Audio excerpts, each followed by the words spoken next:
अस्सलाम वालेकुम रहमतुल्लाहि व बरकातुहू। बोलो। अरे मुफ्ती हसन साहब, जी। मैं आज फिक़ह हनफी का एक मसला यानी देख रहा था। हेलो, फतवा आलमगीरी किताबुस सोम के अंदर तो अचानक मेरी निगाह एक मसले के ऊपर पड़ी। ये जो हम जिन्स परस्ती जो औरतों में होती है ना, जिसको इंग्लिश में लेस्बियन कहा जाता है। यार हम समझते थे ये तो अंग्रेजों की इजाद है, लेकिन फतवा आलमगीरी पढ़ने से पता चला ये तो हनफियों की इजाद है यार। अस्तगफिरुल्लाह अस्तगफिरुल्लाह। हाँ हसनैन साहब, कहाँ बिजी हो? मदरसे में हूँ, बोलो ना। हाँ वही बोल रहा मैं। आज असल में फतवा आलमगीरी पढ़ रहा था तो किताबुस सोम के अंदर जिल्द 2, हाँ, तो उसके अंदर एक मसला मैंने देखा। एक मिनट रुक जाओ। फतवा आलमगीरी मुकम्मल किताब पढ़ी है तूने? मैंने काफी हद तक उसमें पढ़ा हूँ। शुरू से लेकर आखिर तक पढ़े हो? किसी उस्ताद के सामने पढ़े हो या अंधी तकलीफ में तुम एतराज कर रहे हो? नहीं तो मैंने स्कैन आपके वहाँ पे पर्सनल में भेज दिया हूँ। वो तो तुम स्कैन की क्या मुकल्लिद हो क्या? अरे मेरे भाई, ये लेकिन ये क्या बात हो गई कि किसी किताब के स्कैन को पढ़कर उसको मानना जो है उसका यानी मुकल्लिद बन जाएगा आदमी। कुछ भी तारीफ करते हो यार। एक मिनट बताता हूँ ना। अच्छा ठीक है। वो मेरी बात सुनो ना मुफ्ती साहब, मैं क्या कह रहा हूँ कि तकलीद के मौजू के ऊपर हम बाद में बात कर लेंगे, ठीक है, इत्मीनान से। मत दलाइल भी पूरे रखूंगा, लेकिन मेरे को ये बताओ। फतवा आलमगीरी पर ही बात कर लेते हैं। अभी फतवा आलमगीरी पर ही बात कर लेते हैं। फतवा आलमगीरी के अंदर तो सैकड़ों हजारों लाखों की तादाद में मसाइल है। एक मसले के ऊपर तो पहले बात करने की औकात रखो तुम्हारी। फतवा आलमगीरी मैं क्या कह रहा हूँ, तुम कह रहे हैं कि अब सारी फतवा आलमगीरी के ऊपर बात करते हैं, उसके अंदर तो लाखों सैकड़ों मसाइल है। तुम्हारी औकात एक मसले के ऊपर बात नहीं करने की होती है और तुम इतनी बड़ी बड़ी बातें करते हो। अब मैं तुमको कह रहा हूँ कि लेस्बियन वाला मसला, हम जिस परस्ती जो औरतों के अंदर होती है। फतवा आलमगीरी का पहला मसला बताओ कि क्या है उस किताब के अंदर। किताब तहारत से शुरू है मेरे भाई। कोई पहला मसला बयान करो, वो कुरान के मुताबिक है, कुरान के खिलाफ है? अरे यार मैं क्या कह रहा हूँ तुमको, अभी फिलहाल मैं जिस मसले के ऊपर बात करना चाह रहा हूँ, यानी आप सुनो, आप सिर्फ इतना कह दो कि अब मैं जिस मसले के ऊपर बात करना चाह रहा हूँ उस पर आपकी जवाब देने की औकात नहीं है। मैं चलो इस मसले को खत्म कर दूंगा यही। आप सिर्फ इतना इकरार कर लो कि मैं जो मसला बयान कर रहा हूँ फतवा आलमगीरी का, कि दो औरतें आपस में मिलकर हम जिन्सी जो करते हैं, जिसको लेस्बियन कहा जाता है, अंधी तकलीफ में एतराज कर रहे हो ना। ये हनफियों का जो इजाद करदा तरीका है, ये हम समझते थे कि ये अंग्रेजों ने इजाद किया है, लेकिन फतवा आलमगीरी पढ़ने के बाद पता चला है कि तो हनफियों की इजाद है ये। एक मिनट रुक जाओ। दो औरतें आपस में मिलकर जो है यानी लेस्बियन वाली जो हरकतें करती है। मेरी बात सुनो। हिदाया पर जब कोई एतराज करता है, मैं देखा हूँ इधर उधर से स्टिकरबाजी, स्कैनबाजी, अंधी तकलीफ में उर्दू इबारत या पेश करते हैं। चलो मैं असल अरबी इबारत का स्कैन दे देता हूँ आपको। अगर आपको उर्दू के ऊपर एतराज है, मैं असल अरबी इबारत दे देता हूँ आपको स्कैन। काटना असल किताब का नहीं, बिल्कुल नहीं काटूंगा। और आप मसले से हट के बात भी नहीं करोगे आप। एक मिनट सुन जाओ। ये हिदाया पर जो भी एतराज करता है, जैसे जाली पीर फिरासकानी ने एतराज किया था, जो उलूहियत नबूवत का दावा करके भागा हुआ है, उसने एतराज किया था हदस आमद के सिलसिले में। ठीक है, क्या हदस आमद के सिलसिले में एतराज किया था कि हनफियों के यहाँ लिखा हुआ है कि जानबूझकर नमाज के अंदर हवा खारिज करें नमाज हो जाती है। मैंने कहा लिखा हुआ है ना? नहीं लिखा हुआ है। लिखा हुआ तशहुद के बाप में, तशहुद में बैठ गया अगर करेगा तो दे देता हूँ मैं आपको इसके नुस्खा। तशहुद में लिखा हुआ है या तशहुद के बाद लिखा हुआ है? तुम्हें गलत बयान कर रहे हो। तशहुद में लिखा हुआ है, तशहुद में बैठा है और उसने हवा खारिज कर दी सलाम फेरने से पहले। अरे रुक जाओ यार, इबारत मौजूद है बाद में क़दारुत तशहुद, बाद में क़दारुत तशहुद, समझ रहे हो? या तो फिर बात करते हैं। इबारत पढ़ो, शायद पढ़ो, इबारत पढ़ो। देखो अभी वो मेरे सामने स्क्रीन खुला हुआ नहीं है, मैं आपको दे देता हूँ, उस पर भी बात एक दिन तय कर लो, उसके ऊपर भी बात कर लेंगे। नहीं, मैं मुकम्मल हिदायत लेकर तुम्हारे पास आ जाता हूँ। आ जाओ ना। देखो मुंबई के अंदर अंधेरी, मुंबई के अंदर ये रिकॉर्डिंग मेरी सेव कर लो। मुंबई के अंदर अंधेरी वेस्ट में जो है बीएमसी मार्केट के पीछे मेरा घर है। अच्छा, बीएमसी मार्केट के अंदर, जीएमसी मार्केट जी। हाँ, रहीमन बाग सोसाइटी, रहीमाबाग सोसाइटी जी। मुकम्मल रहीमन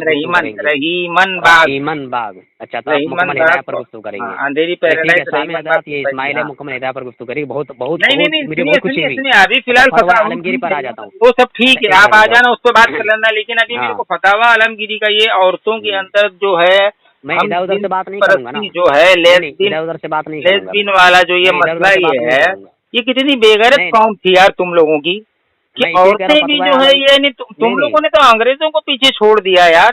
यानी लोगों के जहन के अंदर ये था कि ये लेस्बियन वाला मसला जो है हम जिस परस्ती अंग्रेजों ने जो इजाद की है, लेकिन ये असल ये बेगैरती तो तुम्हारी कौम से निकली है यार, ये कोफी कौम से। फतवा आलमगीरी तुम किस असातिज़ा के सामने बढ़कर पढ़ी है?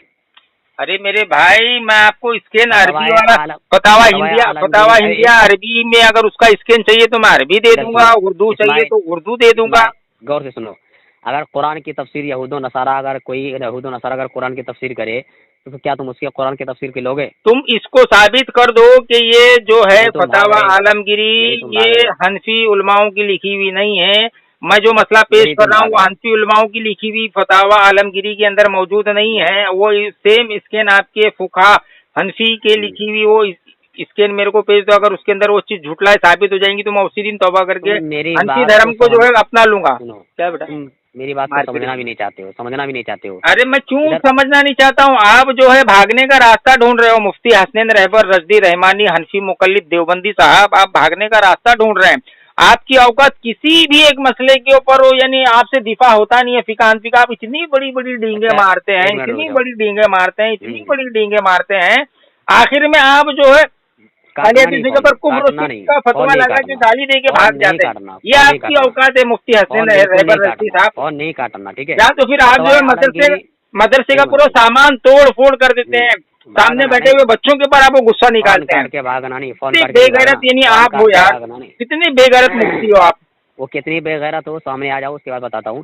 फतवा आलमगीरी पर असल में तुम्हारा कसूर नहीं है, तुम्हारी कौम का कसूर है। तुम्हारी कौम के अंदर इतनी बेगैरतियाँ है कि जितने भी हराम खोरी के काम है हम समझते थे कि अंग्रेजों की इजाद करता है, लेकिन फिका हनफी पढ़ने के बाद समझ में आता है कि ये तो अंग्रेजों का वजूद भी नहीं था। उससे पहले हनफियों ने जो है ये जलील और बेगैरती वाले काम इजाद किए हैं। एक मिनट रुक जाओ, मैं फतवा आलमगीरी पर मुकम्मल गुफ्तगू करने के तैयार हूँ। अभी तुम एतराज करो, चलो करो, क्या एतराज है? इबारत पढ़ो, चलो देखो किताब करो। जिल्द नंबर 2 असल किताब है ना? उर्दू वाला दे रहा हूँ, अगर आपको अरबी का चाहिए तो मैं आपको दे दूंगा। नहीं अरबी वाला इबारत पढ़ो, अरबी वाला बताओ। अरे मेरे भाई बताओ, मैं अल्लाह की कसम खा के कह रहा हूँ और वादा करता हूँ ये देखिए मैं इसको अरबी का स्कैन दे दूंगा। फिर दे दूंगा। अभी फिल वक्त मेरे पास जो है उर्दू का स्कैन खुला हुआ है। दे दूंगा नहीं, इबारत पढ़ो, अरबी इबारत पढ़ो, तर्जुमा करो, बताओ एतराज। देखो अरबी इबारत का तर्जुमा मैं उर्दू तर्जुमा पढ़ रहा हूँ, जो मैं उर्दू नहीं अरबी जो फतावा आलमगीरी के अंदर लिखा है कि अगर दो औरतें यानी हम जिस परस्ती करें और इन दोनों को यानी मनी खारिज हो जाए, दोनों का रोजा टूट जाएगा वरना नहीं टूटेगा। यानी मनी खारिज होने पर रोजा टूटेगा। अगर मनी खारिज नहीं होती, हम जिनसी परस्ती करती है तो उनका रोजा नहीं टूटेगा। मेरे को ये बताओ, ये हनफी औरतें ये बेगैरती वाले रोजा रख के रोजे की हालत में ये बेगैरती वाले काम क्यों करती थी? हनफी औरतें कहाँ करती है? अरे मेरे भाई जाहिर सी बात है कि ये मसला फुकाए है ना आपके सामने, ये मसला दरपेश आया है तभी तो उन्होंने फतवा दिया ना। तो मतलब जितने भी इसके अंदर मसले लिखे हुए सब दरपेश आया हुआ है, यही ना? अच्छा है, अगर दरपेश नहीं आया तो इन्होंने अपनी शैतानी कयास से जो है ख्याली पुलाव पकाकर उन्होंने बस इस तरीके से अपने शैतानी दिमाग के अंदर एक मसला गढ़ा और उसके ऊपर फतवा दे दिया। यानी ये काम करते थे फुका है ना। एतराज क्या है? मैं क्या कह रहा हूँ, या तो इसकी दो बातें हो सकती, या तो फुका है ना आपके पास ये मसला पेश आया जिस पर उन्होंने ये फतवा दिया, बराबर, एक वजह ये हो सकती है।